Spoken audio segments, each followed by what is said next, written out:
پہلے میرا educational qualification پوچھتے، میں کہتا میں فارماسسٹ ہوں، تو وہ لوگ بولتے کہ کیا آپ بی ایڈ کیے ہیں؟ میں کہتا کہ میں نے بی ایڈ نہیں کیا. تو سارے سکولز کے دروازے منور زماں کے لیے بند تھے. تو پھر میں نے ہمت نہیں ہاری ہے، میں حیدرآباد شہر چھوڑ کر گاؤں جانے لگا، چھوٹے چھوٹے ولیجز جانے لگا اور سلمز جانے لگا، اور سلمز میں نے پڑھانا شروع کیا. اور آج 2023 میں وہ جو جتنے سکولز دروازے منور زماں کے لیے بند کیے تھے، وہ لوگ 5-5 منٹ کے لیے ترستے ہیں کہ آپ 5 منٹ کے لیے صحیح ہمارے سکول آئے. تو میں یہاں شیخی بگارنے کے لیے نہیں کہہ رہا ہوں. پیارے نوجوان بچوں، آپ کے دلوں میں سینوں میں خواب ہے، اور جب مشکلات آتے ہیں اگر دوسری جگہ جائیں، لیکن اپنے ڈریم کو نہ چھوڑیں، اپنے مشن کو نہ چھوڑیں، اپنے سکلز کو ڈیولپ کریں. اس سے آپ کی پہچان ہوگی. ابھی انسپیکٹر صاحب اتل سونارا صاحب نے مجھے چیلنج دیا ہے، اور آپ لوگ کو بھی چیلنج. اور وہ جو بچے ملوث ہے ڈرگز میں، ان کو تو اللہ کی اور بھگوان کی قسم کھا کر وارننگ بھی دی ہے کہ میں بخشوں گا نہیں، میں چھوڑوں گا نہیں. یہ کتنا درد لے کر آپ نے کہا ہوگا. یہ وہی پیرنٹس کو پتا ہے جن کے بچے ڈرگز میں انوالوڈ ہیں. ادروائز ہم لوگ بہت خوشی سے زندگی گزار رہے ہیں، لیکن کب بچہ ٹریک چھوڑ دے گا، ڈیویٹ ہو جائے گا، ہمیں پتہ نہیں ہے. تو پہلے میں میرے ابا حضور کی ایک چھوٹی سی ٹیچنگ میں آپ کے علم میں لے آنا چاہتا ہوں. پھر جس مقصد سے مجھے یہاں پر بلایا گیا اس پر میں بات رکھتا ہوں انشاءاللہ. یوزولی 10ویں جماعت کے بعد 12ویں جماعت کے بعد اسکول سے کالج میں ایڈمیشن ہوتا نا نوجوان بچوں کا، بچیوں کا، وہاں 90% بگڑ جاتے ہیں، کریم صرف 10% رہ جاتا ہے.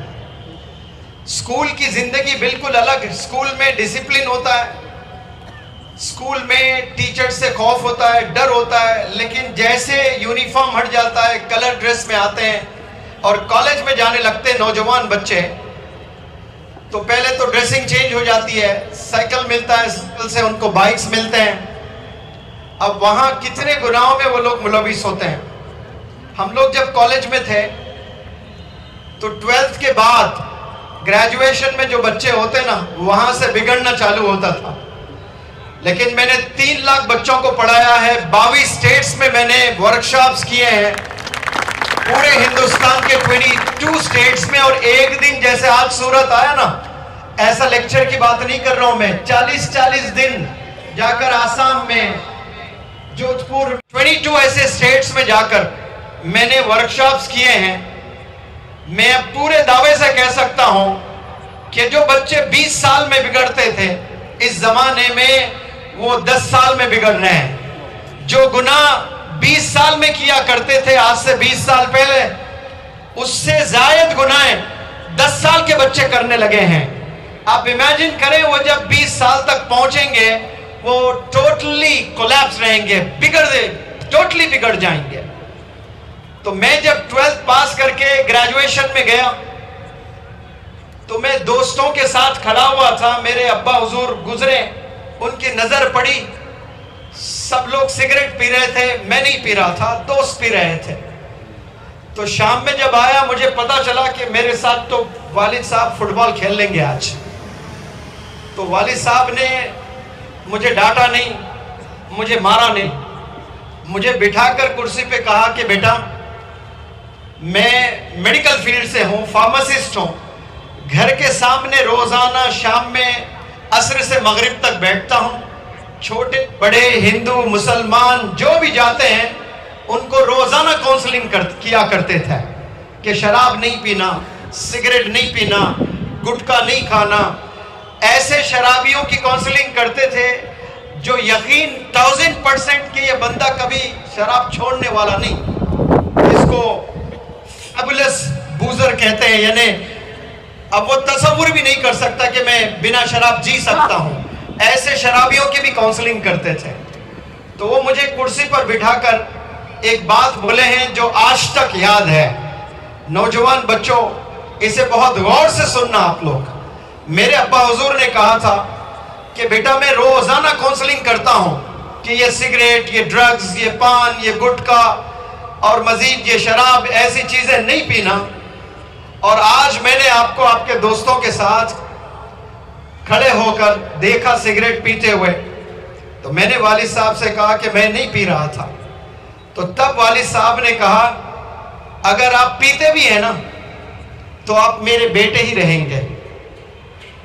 آپ اگر سگریٹ روزانہ بھی پیتے ہو آپ میرے بیٹے ہی رہیں گے، لیکن میرے دل میں آپ کے لیے محبت نہیں رہے گی. وہ بولنا کیا بولنا تھا، میں نے کبھی سوچا بھی نہیں. شاید میرے مقدر میں ہوتا سگریٹ پینے کا تب بھی میں سگریٹ کو کبھی ہاتھ نہیں لگاتا، کیونکہ وہ ایسی موٹیویشنل لائن تھی جو میرے دل میں پینیٹریٹ ہو کر ہمیشہ کے لیے بس گئی ہے. میں نے سوچا کہ والد اگر میرے نہیں ہیں تو پھر اس دنیا میں میرا جینے کا کیا مطلب ہے. میرا والد مجھ سے محبت نہیں کرتا ہے. 800 کروڑ لوگ اس دنیا میں ہیں، وہ لوگ مجھ سے محبت کرتے ہیں نہیں کرتے ہیں یہ اور بات ہے. میری ماں کہتی ہے کہ میں تجھے نہیں چاہتی. میرا باپ اگر کہہ دے کہ میں تجھے نہیں چاہتا تو اس زمین پر جینا ہی جینا نہیں ہے.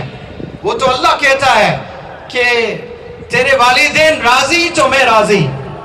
اس کا مطلب صاف کہ والدین اگر ناراض ہے تو اللہ بھی ناراض ہے. تو کتنے نوجوان بچے آج والدین کو ناراض کر رہے ہیں. اب وہ ناراض کرتے ہوئے آپ عبادت بھی کرتے ہو، آپ نمازیں بھی پڑھتے ہو، آپ انجینئر بھی بن جاتے ہو، آپ ڈاکٹر بھی بن جاتے ہو. اللہ کے نزدیک قابل قبول عمل نہیں ہے. اسی لیے ہم نے والدین کو سمجھنا ہے. اور میں جو ورکشاپس کنڈکٹ کرتا ہوں میرا فوکس کیریکٹر پر ہوتا ہے. اور کیریکٹر پر بہت سے لوگوں نے بہت زبردست موٹیویشنل کوٹس اور ٹاکس دیے ہیں. 800 کروڑ اس دنیا میں لوگ ہیں اور اللہ نے کم و پیش 18,000 مخلوق بنائے ہیں. اس میں کتا ایک ہے تو کتے میں پھر قسم کئی ہے، ہزاروں قسم کے کتے ہیں. تو وہ 18,000 مخلوق میں وہ 1000 قسم کتوں کی بات نہیں کر رہا ہوں. اس میں کتے کی اگر بات آتی ہے تو کتا ایک ہی قسم ہے.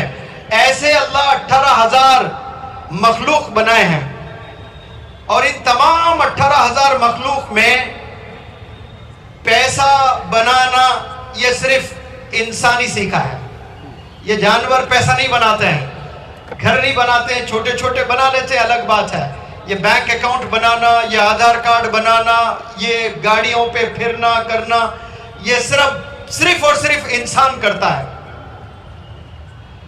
اور دولت سے بے پناہ محبت کرتے ہیں majority of the people across the world. دولت سے کوئی کہے کہ میں دولت سے محبت نہیں کرتا ہوں، ایسے بہت کم لوگ ہیں.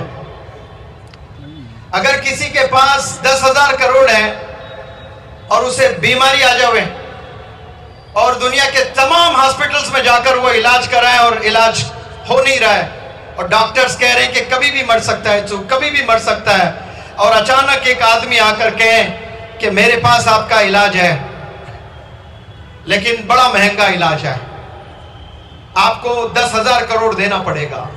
تو اپنی جان بچانے کے لیے وہ جس سے پاگل پن تھا اس کو پیسے بنانے کا جنون تھا، اس نے اپنے والدین کو ترک کر دیا، دوستوں کو دور کر دیا، نشہ تھا اس کو پیسے بنانے کا. وہ سارا پیسہ لے آ کر پھینک دے گا اس کے ہاتھ میں، میری جان بچا لے تو. اب یہاں پیسے عزیز نہیں ہے اس کو، اس کی جان عزیز ہے. یعنی ہیلتھ کتنی بڑی چیز ہوتی ہے جو اللہ نے ہمیں دی ہے، ہمیں پتہ ہی نہیں کہ اللہ نے کیا تحفے سے ہمیں نوازا ہے. جو 10,000 کروڑ بھی لٹانے کے لیے تیار بندہ ہے اور آج ہم لوگ صحت مند ہیں اور ہم ناشکر گزار ہیں اللہ کا. اسی لیے کسی نے کہا کہ if wealth is lost, something is lost. اگر آپ کی دولت جتنی بھی بنا لیا آپ نے, 10,000 کروڑ بھی بنا لیا آپ نے, if wealth is lost, اس نے کہا nothing is lost, آپ نے کچھ نہیں کھویا ہے. مانو کہ آپ 10,000 کروڑ کے مالک ہیں اور اچانک 10,000 کروڑ کی چوری ہو گئی ہے. بہت محنتوں سے آپ نے بنائی ہے, پل بھر میں آپ کی ساری دولت چلے گئی ہے, اور کہنے والا کہتا ہے if wealth is lost, nothing is lost. اور پھر کہہ رہا ہے if health is lost, something is lost, یعنی آپ نے کچھ کھویا ہے. پھر تیسری لائن غور فرمائیں, if character is lost, everything is lost. اگر آپ کا کیریکٹر نہیں ہے نا تو پھر آپ نے سب کچھ کھو دیا اس دنیا میں. کیریکٹر سب سے بڑی چیز ہے جو سکولز میں, کالجز میں, یونیورسٹیز میں کیریکٹر کا کوئی سبجیکٹ ہی نہیں ہے. میتھس پڑھایا جا رہا ہے, سائنس پڑھایا جا رہا ہے, سوشل پڑھایا جا رہا ہے, اکنامکس پڑھایا جا رہا ہے, اکاؤنٹس پڑھایا جا رہا ہے, کامرس پڑھایا جا رہا ہے, لینگویجز پڑھایا جا رہے ہیں, لیکن کیریکٹر نام کا کوئی سبجیکٹ نہیں ہے اس دنیا میں. اسی لیے گناہ بڑھتے جا رہے ہیں اور والدین پریشان ہوتے جا رہے ہیں. اور ایک مزے کی بات میں آپ کے علم میں لے آنا چاہتا ہوں, بڑے غور سے سننا آپ لوگ. جب اللہ نے انسانوں کو جنت میں جانے کے ایک فارمولا بنایا ہے, اور وہ فارمولے پہ جو بھی چلے گا وہ جنت جائے گا. اس کے لیے اللہ نے ایک لیڈر, ایک ٹیچر کو اس زمین پر بھیجا ہے, وہ ہے آپ صلی اللہ علیہ وسلم.